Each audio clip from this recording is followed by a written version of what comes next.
African crypto adoption is happening fast, and Canza Finance wants to be on the forefront of it all. In this video, I interview Victor Tejera and Robert DiVeroli from the Canza Finance team. For those of you that aren't familiar, Canza Finance seeks to give out DeFi solutions, a money market for international transactions to be settled with ease in the African continent, as well as an ATM solution so that way people can take those crypto assets and turn them into cash with ease. It's very ambitious, and the Canza Finance team seeks out to do this and so much more. On this video, we discuss all of the things that Canza Finance sets out to do in the African continent, as well as bits about crypto adoption in the African continent. It's important to note that everything in this video is educational content. Nothing here is financial advice, and this is not an endorsement for Canza Finance as an investment. And with all that being said, I want to present to you Canza Finance. I was hoping you guys can start off by introducing yourselves and a little bit about Canza Finance. Hey, cool. I'm Victor Tejera, and I'm the crypto economist on the team. And I'm Robby DiVeroli, and I'm the product manager of the Jollof.fi component of Canza Finance. Yeah. No, so in terms of Canza, really, we started off as an OTC desk to facilitate payments in and out of the continent, and we really found out very quickly that that is such a surface-level problem where there's so many more deep-rooted issues on the continent.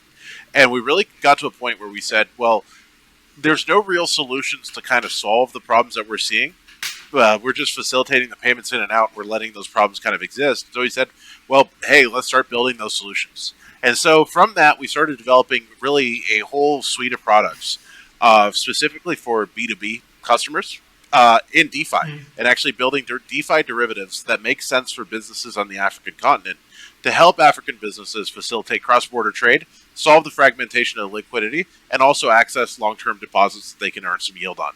So really, that's the core of where we started. And then we've expanded to kind of say, well, what about the retail aspect, or what about the crypto ATM aspect?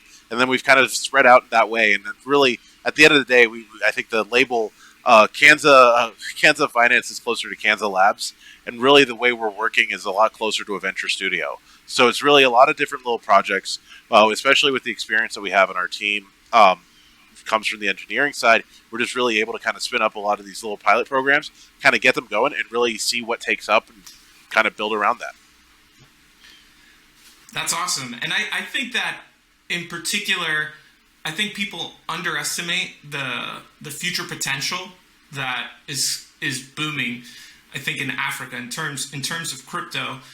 The adoption rates are over 1,000%, at the moment, and the levels of inflation that are really unfortunate for that people experience in the country, I think makes for a really nice kind of breeding ground, for the crypto industry, but also for kind of like these libertarian thought projects that I think might be building out within the country. So before we start, I forgot to mention, nothing in this video is financial advice. There might be financial opinion, but everything here is meant to be educational and informative, so please do your own research. And anyways, with that being said, so the first thing I wanted to ask you, I think the project that was really front of mind when I was looking through Canza Finance was Baki in particular. I thought that was a very interesting idea because I think Europe is a very, the European Union is very privileged. Like they all use one currency, and so they don't have to experience the challenges of, say, being in Nigeria and then maybe doing a transaction with someone in the Democratic Republic of Congo and then having to figure out how to settle that and then finding a bank that's going to execute that transaction properly and do it in a fashion that's not expensive, and I think there's a lot of potential there. So I was hoping, as we start, you guys could dive into Baki in a little more detail, and also why you guys chose to build on the Celo blockchain. Absolutely. Yeah. So in terms of really Baki, the reason it came about is that we were talking ages ago with clients, and they're saying, well, we're trying to get paddy rice from Cameroon to Nigeria. They share a border, and theoretically, paddy rice is 20% more expensive in Nigeria than it is in Cameroon. So they're buying paddy rice in Cameroon, bringing it across the border, selling it for the profit. And then the issue was that when they were trying to actually move that money back from Nigerian Naira back into CFA, they realize that there's not that much liquidity on the other side. So they have to move that money from to Naira to dollars, and then from dollars to SIFA. The issue when you do any transactions is you have a lot of fragmentation of liquidity, and a lot of the liquidity at the what's known as the official exchange rate is limited only to a certain number of traders. The remainder of the traders in the market, they all trade at what's known as the parallel market. And the parallel market normally tracks at a small spread against the official exchange rate, except recently where it's really started to take a massive spread between the two, which right now is about 70%, I believe, at time of recording. So it's a massive spread. People are willing to take a haircut just to move out of their Naira positions to access US dollars, which means that if you're looking for a trade, for example, of commodities where there is a demand for that commodity across the border, that demand of 20% premium doesn't actually validate the whole trade, given all the additional costs you have on that. So if you end up in a situation where you actually have the spread simply because of scarcity, what's the solution to it? The solution there is synthetic assets, creating a way to access the market at the official exchange rate without actually impacting the official exchange rate, just pulling the reference price from it and bringing it across. So for Baki, really what it is, it's an infinite liquidity stablecoin protocol that allows for 4 currencies under the stablecoin. So US dollars, Nigerian Naira, South African Rand, and Western Central African CFA, where you can actually just swap between, once you have a stablecoin, which we call Z tokens, you can swap directly into any of the other currencies that we support. And so this really creates a whole way to actually open up cross-border trade and really using core DeFi principles to actually create a similar system to what the euro was before the actual introduction of the hard currency in 2002. So during the period of 1998 to 2002 is exactly the same way the euro used to work. So it's a pretty exciting thing. Excellent. And I also wanted to ask you too, when I was reading about the project, it mentions how essentially the Z tokens are collateralized by ZUSD, which is collateralized by a stablecoin. Is that correct? The USDC, BUSD, or perhaps Celo USD, or any other stablecoin? Yeah, so ZUSD is a Z token, so it exists within the Z token ecosystem, and then all Z tokens are collateralized by stablecoins. Wait, sorry, you blocked out there. What did you say? Collateralized by? Stablecoins. So Z tokens are all collateralized by stablecoins, and so what we do is similar to MakerDAO, where they maintain a collateralization ratio. Our collateralization ratio on the collateral side is purely stablecoins, and then on the debt side is actually the mix of all the circulating supplies for the Z tokens summed up. And so Z tokens can only be created by moving across from one Z token to another. And so once you take that whole value together, you can actually get the debt position. And as long as the collateral maintains, the protocol really doesn't care what that mix is in the Z token. So it kind of takes the MakerDAO formula and flips it around. I see. Out of curiosity, since you're only, MakerDAO is predominantly now stablecoins as well, and it's collateral. Is there, in the process of creating the protocol, was there ever a concern that a centralized stablecoin is being used as collateral? Suppose there's maybe a political issue going on between countries or something of that nature.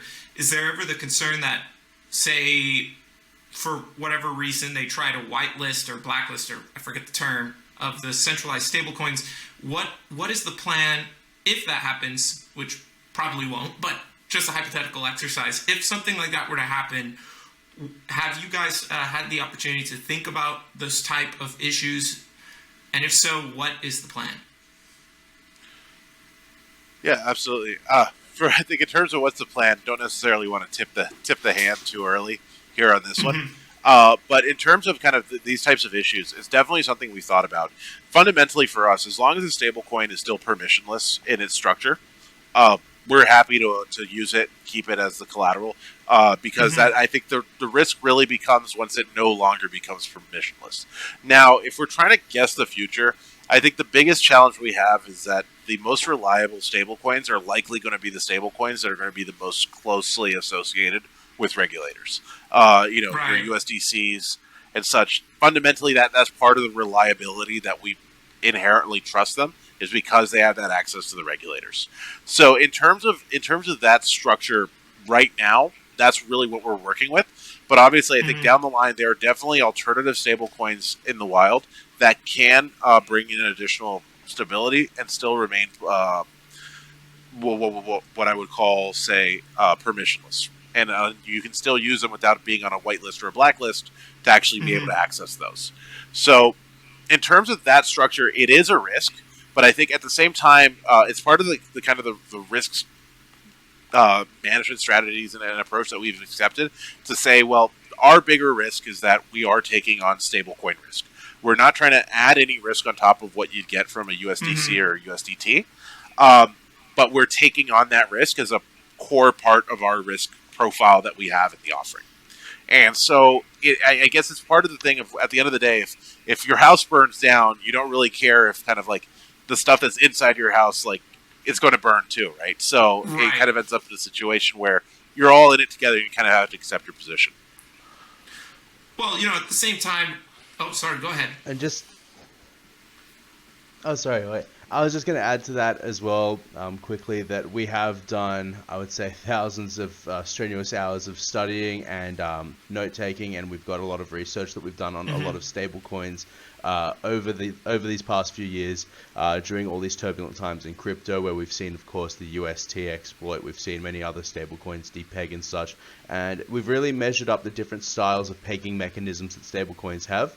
And we've landed on this one because of the amount of research that we've seen that has so far, touch wood, don't want to jinx it, but we've seen things like DAI and MIM be able to survive massive volatility purely because that over-collateralization system just works, because every dollar that is in that system, it has got proven collateral behind it, and that is known and that is already on the blockchain. Yeah, absolutely. I mean, I remember when UST collapsed, and while everybody was freaking out on Twitter, Daniel Sesto was in like a little corner cheering like, yeah, MIM works.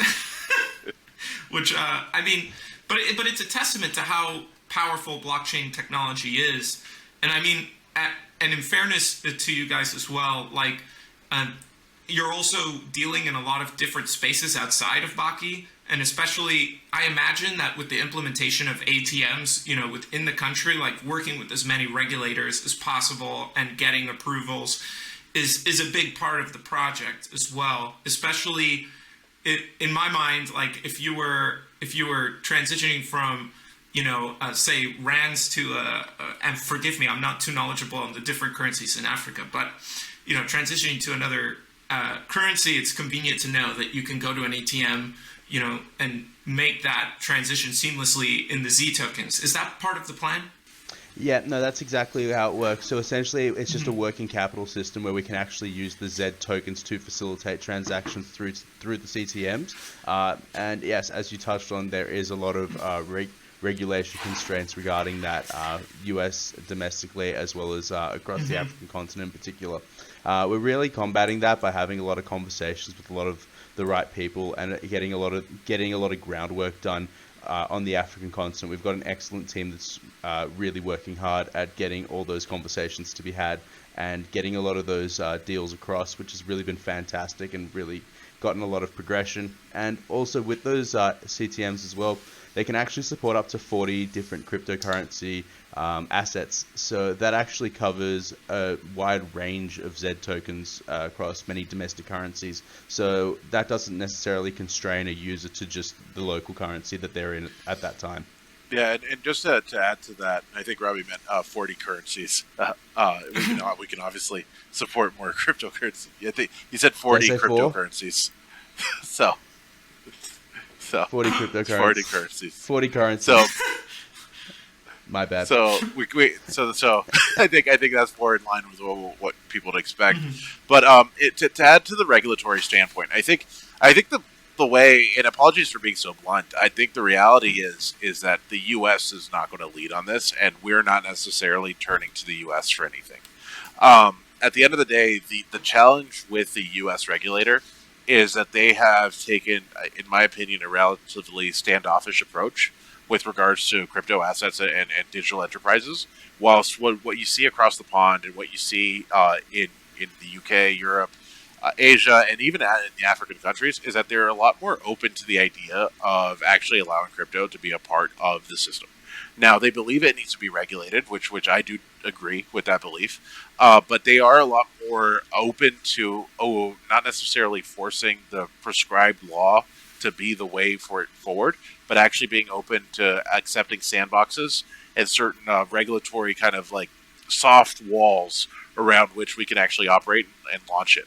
Which the challenge is, if we were trying to do the same in the U.S., they really are very prescriptive about what the rules are. So far, in terms of our strategy for the regulatory approach, is we've really focused with making sure that we localize that infrastructure, which has a kind of a twofold benefit of, one, we have a better and clearer path towards regulation, and two, we're essentially creating a lot of on-the-ground attention and infrastructure around the products that we're building. So not only will our products benefit us, but it will actually also benefit local economies by creating jobs locally, as well as other areas that can actually interact with it. So really a big thing for us is the word localization of infrastructure, where we're really not necessarily always kind of thinking of it as we need to have U.S. regulation to go to Africa. We actually say, well, let's get African regulation first. And then once we have that, that's when we come back towards Western markets. Of course. So you just mentioned the Western market. So is there a plan to... maybe I'm jumping a little too far, but since you mentioned it, is that also a part of the plan? Like, ideally this would take the CTMs to like other countries as well outside of Africa? Like, is that kind of the plan going forward? Yeah, long term, I think the plan is for us to be available everywhere. We're quite interested in Latin America, I think, as a next step. Once we've really gotten that traction going on the African continent.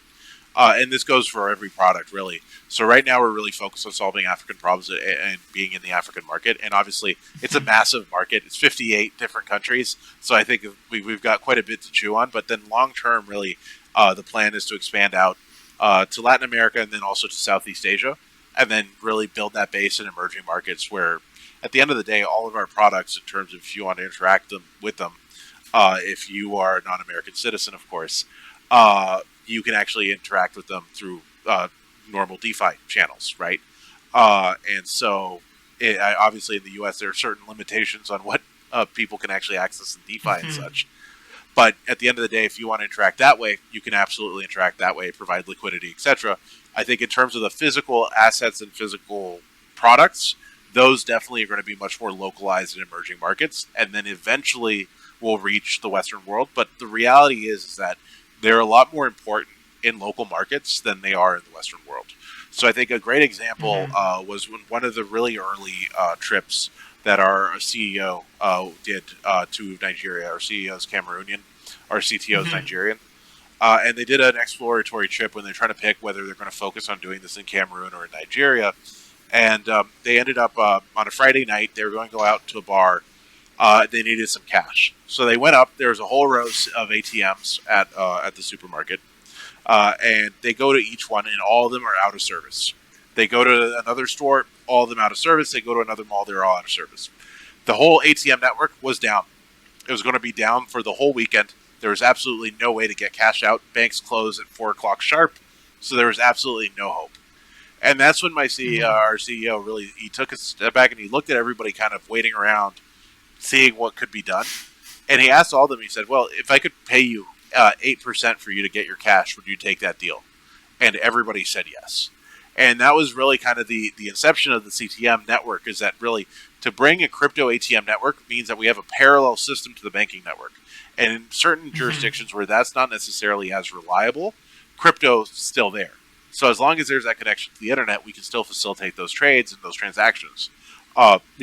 Limits permitting in terms of cash in the machine. But that was really the inception of actually building it. So that's not necessarily a problem in the Western world. I think in terms of when we talk about U.S. or European markets, we don't necessarily worry that the entire ATM network won't work for a weekend. We just kind of assume it will. And I mean, even more recently, I don't even go outside with a wallet. I just have my phone. So, I don't even have access necessarily to the ATM anyways. So it's something where there's a very different use case, which just means that these products make a lot more sense and resonate a lot more with local consumers, rather than what we actually think about and experience in the Western world. So that's really why our focus is there first. Well, the thing that I like here too is that you guys are really helping a lot of people reduce friction, in that regard. You're making it easier for them to access cash whenever they need it, or just making it easier and reducing the friction between two countries conducting trade. And I could see, I would imagine that probably if you're trying to keep money inside of the machines, you probably have to work with banks in the area too to facilitate that. So I did ask earlier, but it's okay. I was just very enthralled with what you two were talking about. So why the Celo blockchain, out of curiosity?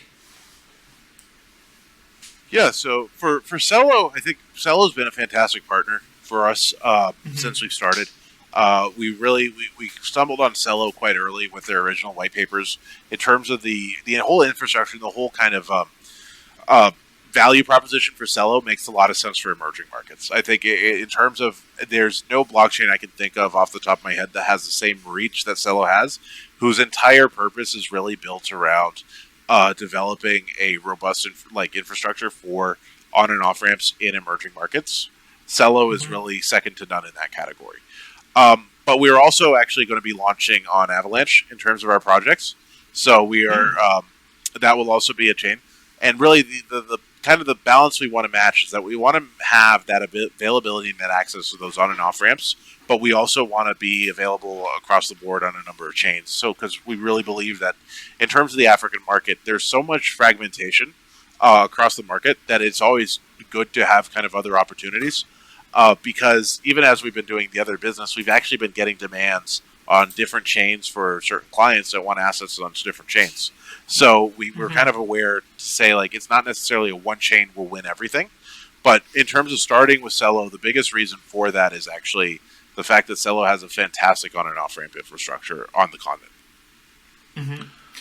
When I did research on the chain before the interview, what I thought was very interesting is that it's so intuitive for anyone that has a cell phone. And I would imagine that in Africa, most people have a cell phone. Very few people have a computer in comparison.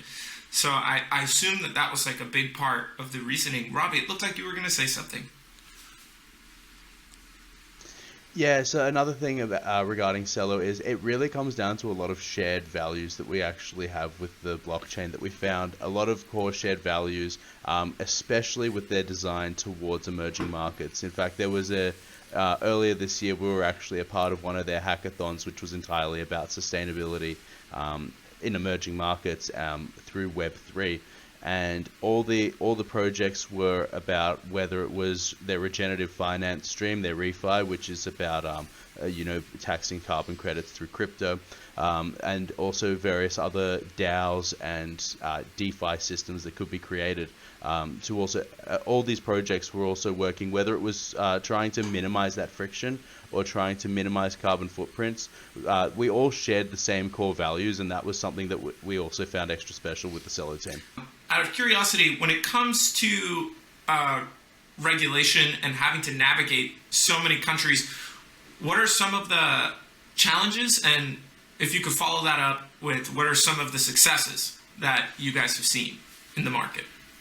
Yeah, I think in terms of the challenges, I think for a lot of the markets, the biggest concern is that a lot of crypto has been seen as kind of a get-rich-quick scheme, which is not necessarily something a regulator wants as like a fundamental part of their economy, right?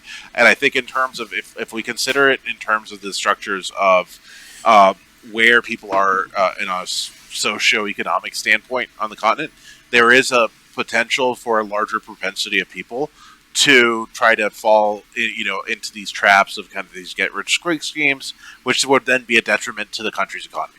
I think that's the biggest challenge, is kind of changing that perception and kind of moving from blockchain being Bitcoin to blockchain being the actual ability to actually impact change in a positive way too.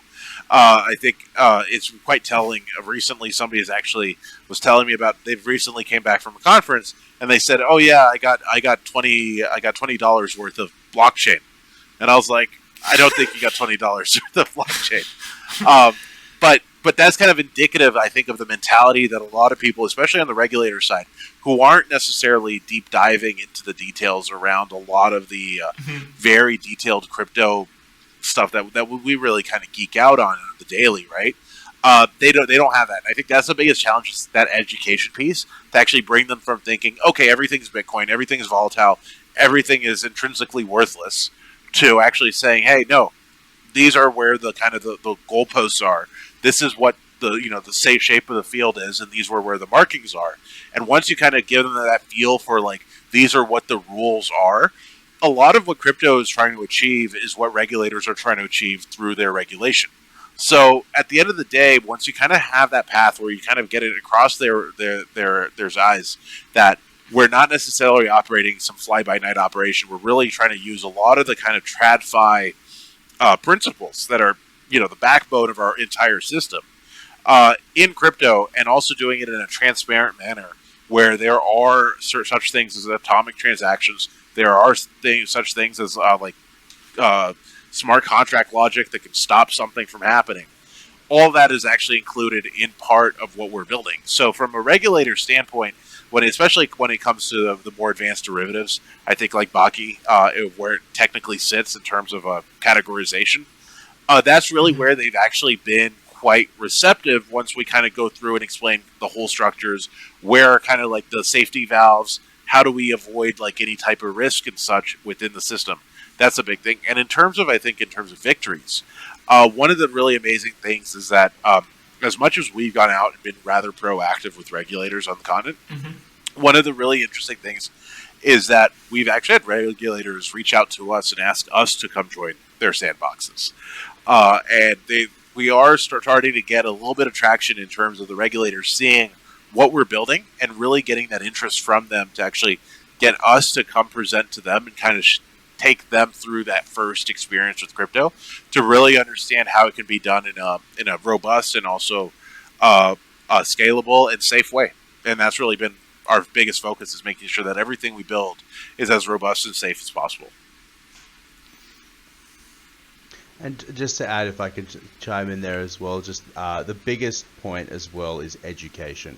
Education is so important in actually teaching people how to use this entirely, because I keep getting people who are messaging me, oh, what's a good coin to buy? What's this up and coming project? And I'm saying, no, if you're just going to keep being like that, then there's actually no growth in this space. This is just becoming a white collar play thing. We don't want this to become a white collar play thing. What we actually want this to be is a robust ecosystem where you can go and bank through it permissionless to your own desires without actually needing all these intermediaries telling you what to do and how you should do it.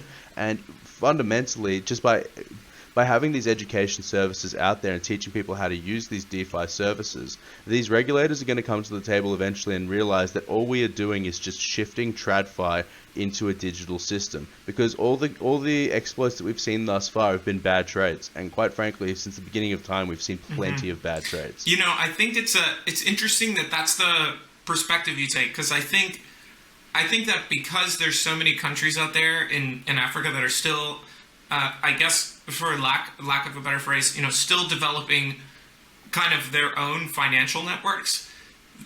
It seems to me like the way you're wording this, it's like you're giving them the tools to essentially build that world, within their countries, so that way they can start facilitating transactions between their countries, and then maybe improve them as well on a global scale, right? Because you're essentially your mission here in this case is to bring some more of those TradFi tools in a way that's going to be more convenient for that market.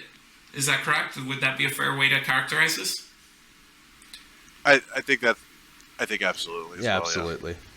So, and I think that's great. I find it interesting because for me, I feel like because in the United States, Europe, England, we've had such a long run with the financial system and multiple crashes that when you go on YouTube, people always track constantly. And then you go back to 2008 and you talk about Lehman Brothers when they try to make the comparison and, all of that. So I think it's interesting because that's the stage we're seeing Africa at, where it's building its financial networks.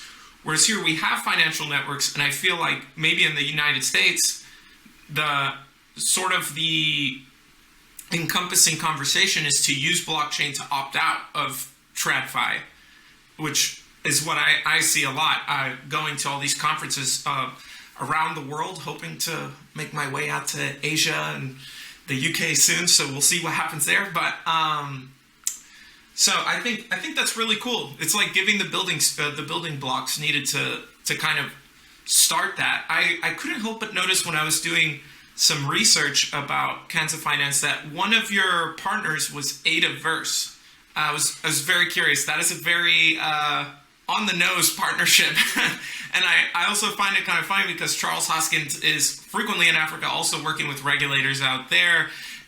Is that part of the relationship? Like, are there plans to work with Cardano as well? Yeah, absolutely. So for ADAverse and Cardano, at the end of the day, like they're really on the forefront of really pushing in Africa. As we said before, we really believe in a multi-chain world. And so right now, the reality is that the market is so underserved on the African continent that just one chain doing something is not going to change the world. But a lot of chains doing a little bit does. And so really what we've really focused on is making sure that we're building the partner with partners that are really trying to actually make those changes for goods and really build their infrastructure on the African continent. That's really the type of partner that we want. And so that's exactly how we ended up with ADAverse, was really because at the end of the day, they are doing, amazing work to really bring African projects to the forefront on the continent. So rather than kind of having this approach where we've had certain discussions with people that when we talk about, say, where do you actually find the deepest liquidity for crypto or for perhaps normally digital assets, mostly stable coins, people say Binance. And then they say, how would anybody compete against Binance in Africa? The reality is that Binance in Africa is just a peer-to-peer exchange. So all it is at the end of the day is people putting up peer-to-peer trades and essentially offering up trades there, and then those trades are cleared through Binance. The reality is that that's really the last point of where somebody would go to if they have liquidity to sell, or if they have an ask for liquidity, because you'll actually go further upstream on that. And so in terms of what ADAverse has really kind of understood is that you need to have local businesses that are able to capture that upstream and really pick up that liquidity before it gets onto a platform like Binance, where it's really at that point is just trying to find a clearing price. Mm-hmm. Yeah, no, and that makes a lot of sense. I will say that I do commend Binance for being such a big introductory play for so many people. Although in the U.S. it's not the case, the rest of the world, for the most part, likely their first touch on cryptocurrency was Binance. I think this might be a little off the cuff, but since you brought Binance up, after everything that's gone on with all these controversies, which we will not dive into, that deserves its own video, but is there maybe a concern, and maybe within the African continent as well, among regulators, that maybe Binance is becoming an extremely centralized player, that has a lot more access, for especially out there where adoption is growing so extremely fast in Africa because of maybe issues with the currency or inflation or maybe they want to access DeFi, whatever the case may be. Is that a concern that sometimes comes out? And if you can't answer that question, I won't hold it against you, but So I can't speak for the regulators, of course. But in terms of kind of the way I see it personally, is more along the lines of the reality, the core risk that exists with something like Binance is the same core risk that exists across the system, right? Which is whether or not your assets are actually backed one-to-one. And I think that's a fundamental issue that, especially when it comes to centralized exchanges, there's no guarantee that those assets are actually backed one-to-one because of the whole structures that they have in terms of that custody element. Now, that obviously can be mitigated through audits, et cetera, but to what we've seen so far, that hasn't been the case. I mean, obviously, FTX, and not diving into too many details, was really kind of like the prime example of a situation where there really wasn't any governance controls internally to ensure that those assets are backed one-to-one. Now, Whether that's the case at any other exchange, I don't think that I can comment on that without actually seeing the data and being able to kind of dig deeper. At this point, it'd just be pure speculation. But the reality is it is a risk. And I think it would be remiss for any regulator anywhere in the world to not consider that a risk. The challenge it comes down to is eventually you'll have to trust somebody, right? Otherwise, if everybody is corrupt, if everything is wrong, we don't have an ecosystem to play in. We don't have crypto anymore at that point. So in terms of where it's at, it really, I think, comes down to if a regulator does feel uneasy, I think that there is probably room, and deservedly so, that there should be some more transparency from centralized exchanges to really prove that they have those assets. But in terms of I think in terms of winning everybody over, like I said, I think it's still very much downstream, especially in emerging markets. I think in Europe, you're probably looking at a different situation where it is probably one of the bigger ones, and most people, like you said, had their first experience on Binance. Whilst I'd say in emerging markets, it wouldn't necessarily be the case always. I think that there's always local players that have kind of had that first mover advantage before Binance came about, and then there's also really informal networks that have developed and still exist that date back 1,000 years of money exchange that now use crypto as part of their money exchange networks. So in terms of that, it's not necessarily that if somebody doesn't use Binance, that's the only way they can access digital assets. There are other opportunities as well. Interesting. And also just to consider as well with the African continent, the average age across the continent is 19. And that is an age that is very open to education and learning exactly how to use these DeFi instruments rather than actually using these centralized exchanges. Like, for example, my parents wanted to get involved in crypto at some point and just buy some coins and sit on it. They just signed up to the local centralized exchange in Australia, and they just bought it and they're sitting on it. But when we're talking about actual livelihoods here, that people are actually going to need to use to go from get day-to-day groceries, products, services, anything that they need. That's when we're really going to need to integrate it into everyday life, and that's where DeFi and the dApp system actually really comes into play. There's going to be your players that want to be completely decentralized, and they'll always find a way to skip on regulators. That's always going to be a thing. Centralized exchanges need to, as Vic said, have more accountability upon them, so that we can always know that those assets can be backed one-to-one, that if everyone needed to pull their cash out at once, everything would be okay. And then there's going to be players like what Canza Finance is doing, what we're trying to do, where we kind of sit in between, where we're running the systems for agents and for our partners as well, but we're also creating those DeFi services where there is someone to contact if they need to. There is some accountability to the team as well, rather than just being completely anonymous, and we're really trying to merge those two to create the perfect hybrid. That's what the continent really needs. I think if I could just expand on that quickly, I think Robby, tell me if you disagree with me, but I'm pretty confident speaking for both of us here.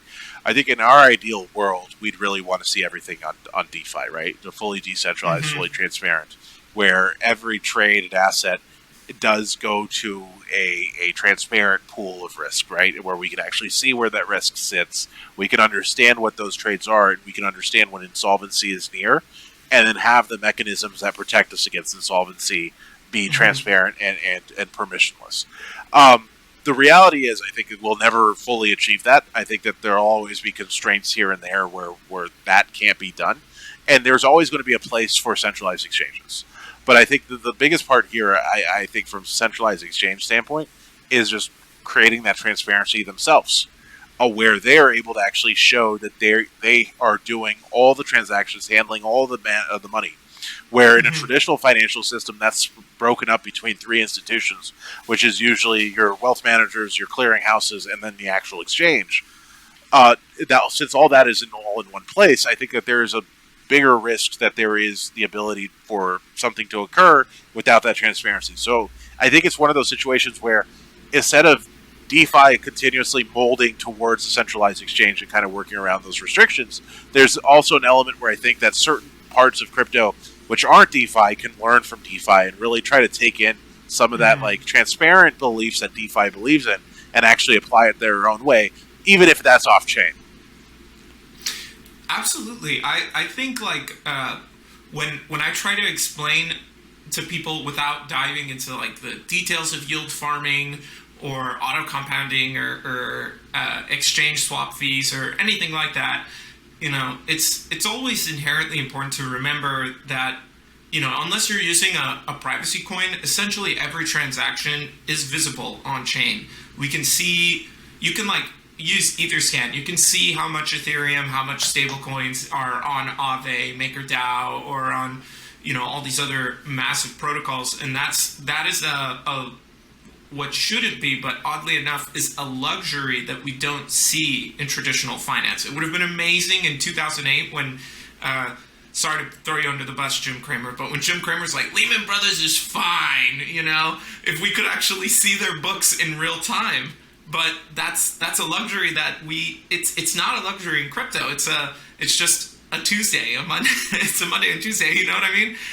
So I think that's a really cool aspect that a lot of people forget. And you know, in a way, it feels like you guys could be setting up Africa's TradFi to be DeFi, or Africa's TradFi to be within cryptocurrency networks. And I think the other kind of side note that I kind of, you know, was thinking about as I was reading your white paper is that over time, as Africa beefs up its fintech solutions for transactions and implements cryptocurrency over time, and you know, uses Canza Finance and the CTMs and so on, suddenly the countries that want to export, say, the ores that are available in the Democratic Republic of Congo, or the gold that's in South Africa or Swaziland or whatever, you know, suddenly they have to learn how to use these technologies, and it makes the world suddenly have to become more and more and more transparent. And I think that's a beautiful thing. I do get concerned with CBDCs because, you know, then at that point it's a permission network and nobody can see everything except for a select few, and there's always room for corruption if everybody can't verify. At least I think. Sorry, I might have gone off on a tangent there. No. I think that's actually quite interesting. So I was actually at a policy forum this week with the Bank of International Settlements was one of the speakers, and one of their biggest beliefs is that we need to move to a permission ledger for transactions. And I think his biggest reasoning for it was he fundamentally said that there's an issue with oracles and that prices can be manipulated on Ethereum or any other chain, and because the chain's immutable, you're stuck with that contract that has now been manipulated by that external force. But I think at the same time, it always comes down to the fact is that we shouldn't be trying to mold to like the highest standard. We should be trying to mold to the lowest common denominator. And the lowest denominator will always be somebody who's willing to kind of step in and either commit fraud or kind of not necessarily tell the truth and kind of hide behind that asymmetry of information that exists, which allows for these things to fester.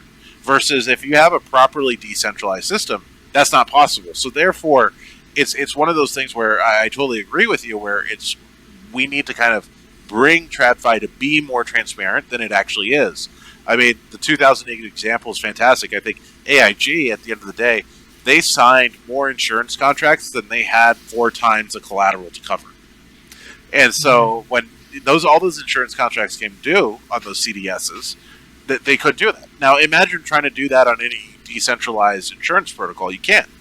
If there isn't enough collateral, you can't buy that insurance. So it is a different system where it implicitly forces you to be less capital efficient as a provider of these services. But on the flip side, it creates more safety and stability in the system in the long run.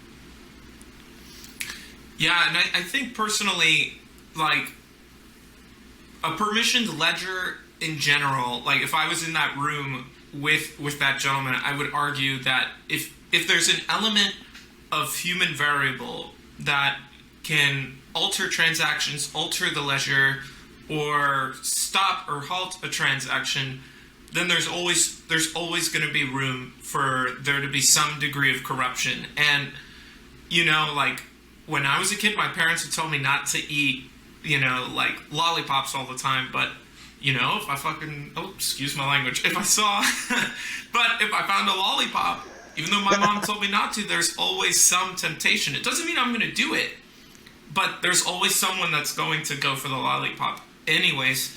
And so for me, I see code as law. Like, some people might be concerned. We have these cascading liquidations right now occurring within the DeFi space, but at the same time, it's kind of a beautiful thing that someone can't just call, someone from, let's just throw it out there, Uniswap, and be like, can you just undo this for me? Or Aave or Maker? It's like, no, we can't. There was a letter sent to the Canadian government during the protest, and I'm not going to get into like what they were protesting about, but I found it funny. They started reaching out to different wallet companies and said, give us, halt these transactions, give us the keys, and they just sent a kindly worded email saying like, we have no way to do that. We cannot control these wallets. And they finished it saying, when you guys start realizing that the Canadian dollar is not going to be worth anything, we'll be more than happy to custody assets on your own custodial wallet for you. So I mean, I can kind of see where his logic is coming from, but at the end of the day, there's nothing beyond, at least to me, for anyone watching, I just don't see anything beyond just wanting to try to control, the system. And I think trying to make a machine or code facilitate these things actually embetters capitalism by allowing people to compete on all of the same rules. But that's just my view. So the next thing I wanted to ask you, which I thought was super interesting, is how you guys are diving into data as well. I saw that you have a partnership with Filecoin, and I was hoping you could dive into that a little bit. Why did you guys decide to partner with Filecoin for storage solutions? It seems like you guys are kind of facilitating these entries into data storage. I was wondering if you can also dive into that a little bit. Yeah, absolutely. And I'll be quite candid. It's not necessarily our specialty. We sit very much on the DeFi side of the fence. That's okay. Our CTO is a storage specialist. But that being said, I think it really comes down to the localization of infrastructure. One of the biggest things we notice is that there aren't that many data storage centers on the African continent, which just means that if you do need to have those big data storage elements, that's not available to you as easily as it would be in Europe or North America. And so it's definitely something where, from our standpoint, everything we're doing it to build the full ecosystem. We understand that there isn't necessarily the infrastructure available to us that we can just kind of pick up and take it off the shelf to facilitate a lot of the stuff that we're trying to do. And so therefore, often we have to kind of step in and build it ourselves. And so that's kind of part of the reason why we've delved into the data storage elements, is really to have that availability and that ability to kind of build our own infrastructure there, so that we know that there is a robust infrastructure that we can depend on for all the other applications that we're doing, as well as supporting local businesses and enterprise. So when it comes to developing DeFi networks, one thing I really like about you guys is there's a huge emphasis on education.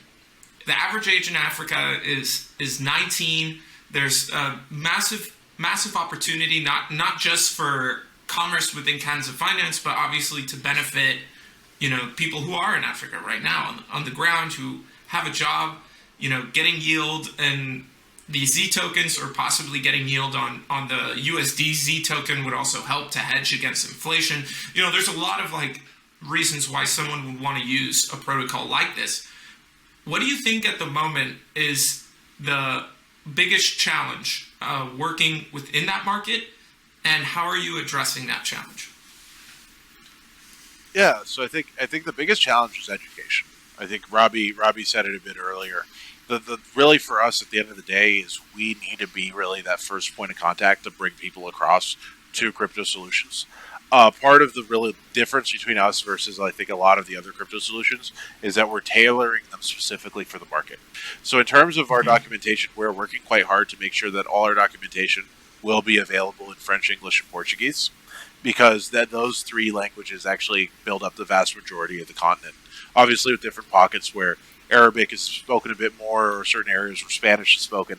Between French, English, and Portuguese, I think we really get that documentation into people's hands of the language that they speak.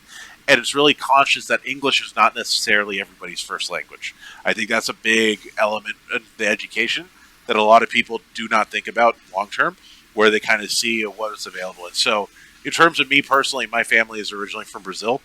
And so I was born in Belgium. So that's the jersey ahead of our game later this evening.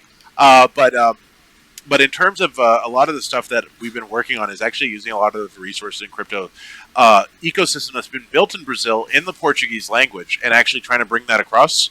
And then also looking similarly towards France, Belgium, other French-speaking countries in Europe, and bringing those resources across in French to French-speaking countries, so that we can really build that education to actually be able to get everybody into the door.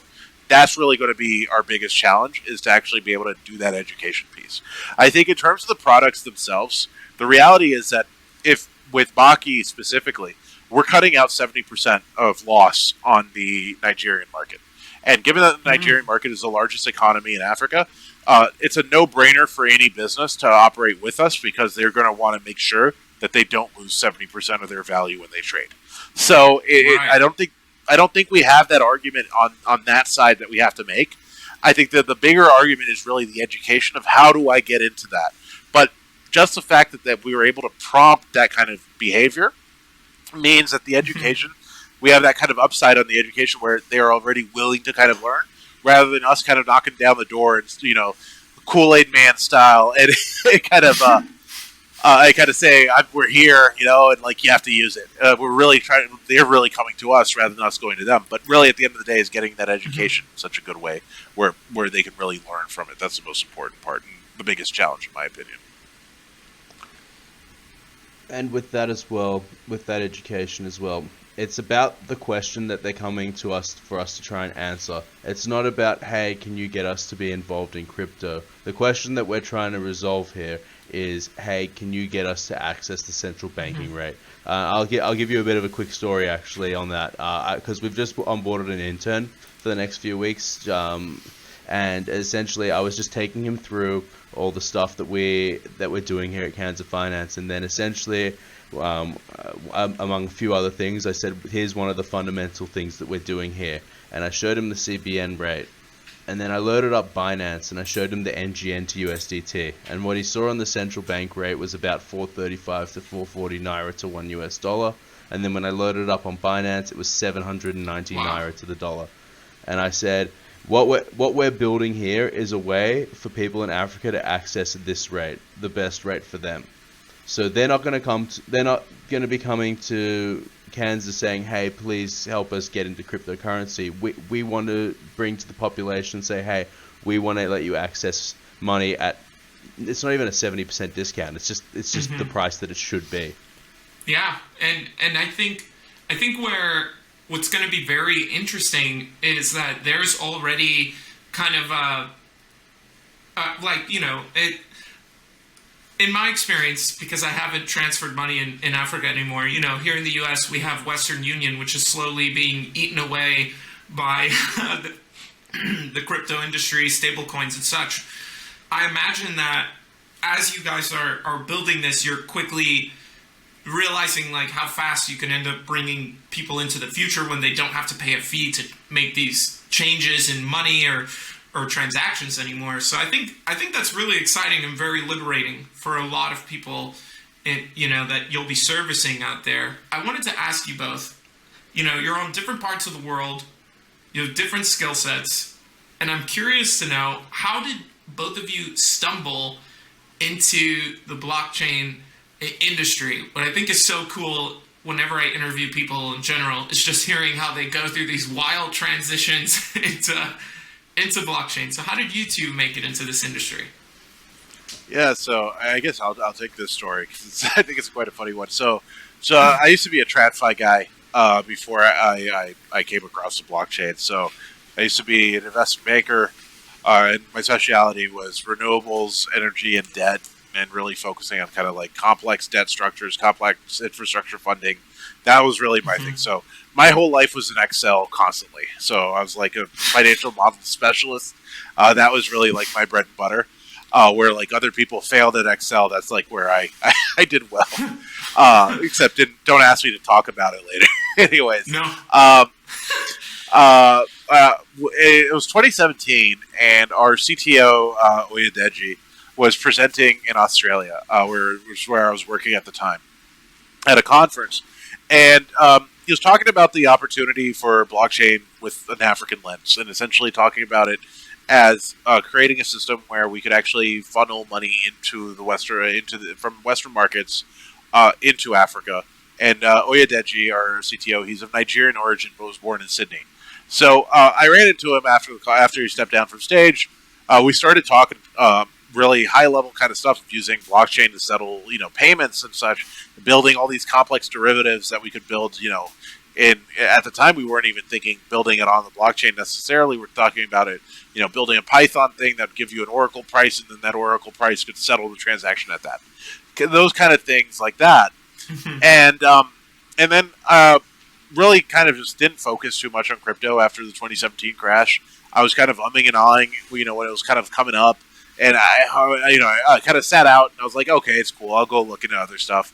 I worked in another few projects on the side over the years since then, and then in 2020, Deji came back to Australia once the lockdowns were starting across the world. Australia, luckily, was one of the places where it really wasn't an issue so far at that point. And I ended up catching up with Deji, and he essentially told me, look, like everything we were talking about in terms of crypto is happening. It's called DeFi. You need to check it out. You need to get involved. It's incredibly interesting.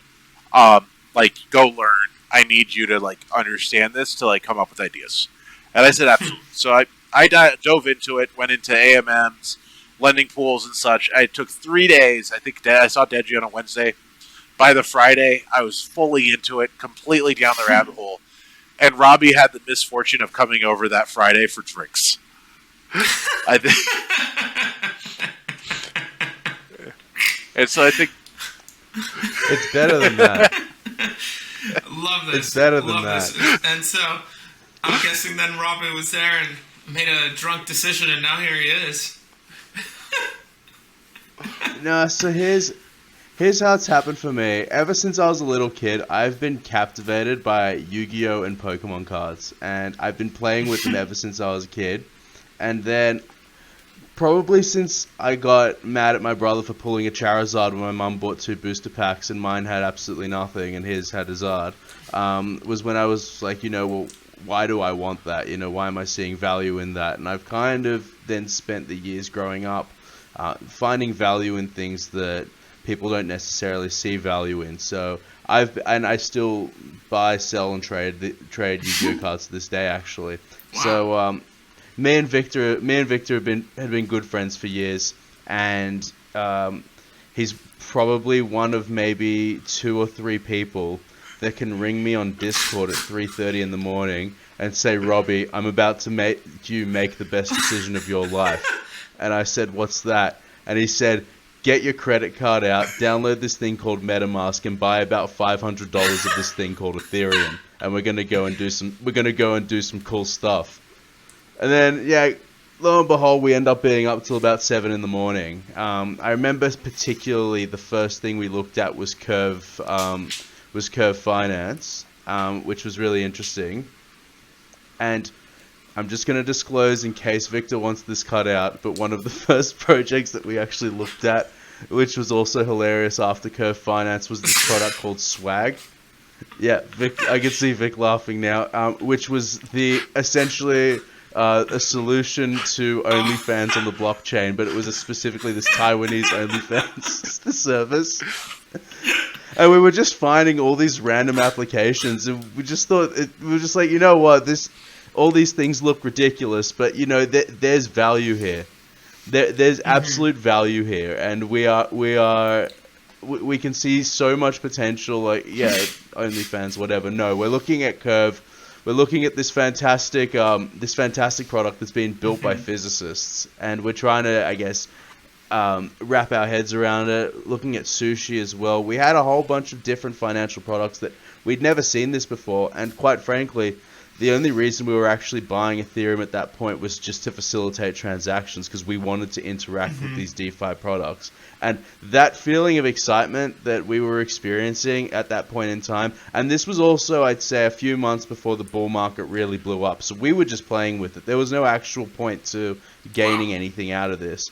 That kind of feeling that we were feeling then, that's what I want people to start experiencing. I want them to get involved with DeFi. I want them to actually understand what they're doing, why they're doing it, and why it's safe, and not feel so nervous because of all the stigma that crypto has created in some circumstances. Wow.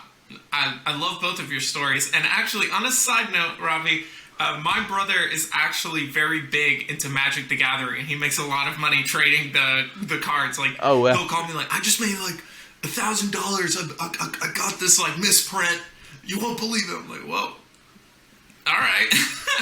No, so but I think that's fantastic, and that you guys discovered that as well. I think another thing that makes the blockchain such a unique place to kind of start building applications is that it's this blank canvas and it's all immutable, and you suddenly your customer base, or not really your customer, well, however you want to look at it, is broad and global and all over the world. It's just, it really is a beautiful concept, or a beautiful reality rather, that we're experiencing. But hey, Robby, Victor, I just wanted to tell you both that I'm really grateful for your time. This was incredibly fascinating. Victor, your language and finance was brilliant. I love how you broke everything down, and Robby, you as well. And here at Degens for a Brighter Future, what we focus on is education first, and I really appreciate that is an initiative within Canza Finance. I mean, I'm just going to go on a limb and say episode 2 is sometime in the future. No scheduled date. Don't freak out, ladies and gentlemen. But these two lovely gentlemen, the Brazilian Australian, will be back, I'm sure. Before you go, when you're in Canza Finance, could you paint the picture of what is the world of Canza Finance when it's ready and out there in the world? Yeah, I think for us, the true world is we want to make Africa the home of the biggest financial institutions in the world in the future. And I don't see any reason why it couldn't be.